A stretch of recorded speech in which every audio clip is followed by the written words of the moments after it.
Ici Julien Maurice IA.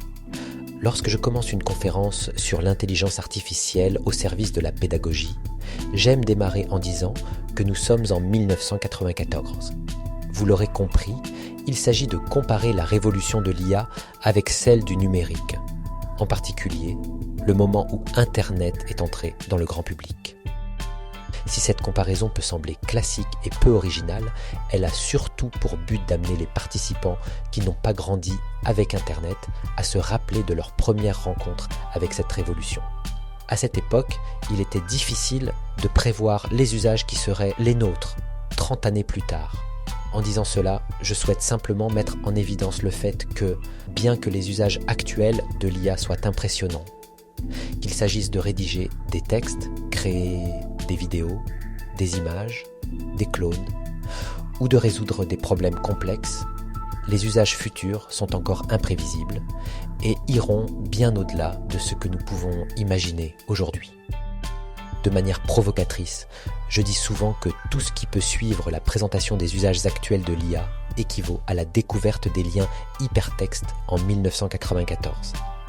Je me rappelle très bien avoir fait mes premiers pas en cours de communication à 3 sur un ordinateur à écran cathodique pour découvrir ce qui était incroyable à l'époque, la navigation hypertexte. Aussi élémentaire que cela puisse paraître aujourd'hui, c'était alors une révolution. Nous passions d'un lien hypertexte à un autre, d'un site à un autre, jusqu'à en perdre l'objet de notre recherche d'origine. On disait alors que nous surfions sur le web, ce qui était très cool à l'époque. Parfois, nous devions noter l'adresse complète d'un site, comme http:// sans oublier la moindre lettre au risque de devoir tout retaper.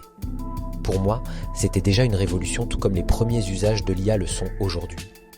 Nous n'aurions jamais pu imaginer ce qui allait suivre, les réseaux sociaux, les sites de vidéos, les plateformes de musique en streaming, les applications sur nos smartphones, les jeux vidéo en ligne, les cours en classe virtuelle et bien plus encore. Aujourd'hui, il est tout aussi difficile de prévoir où l'IA va nous mener. Parfois, j'imagine que nos pratiques actuelles en prompt engineering paraîtront bientôt démodées et peut-être même ridicules aux utilisateurs futurs. Par exemple, le fait de dire à l'IA en début de prompt « tu es expert en ceci-cela », pratique qui fonctionne très bien aujourd'hui, sera sans doute perçu comme obsolète dans peu de temps.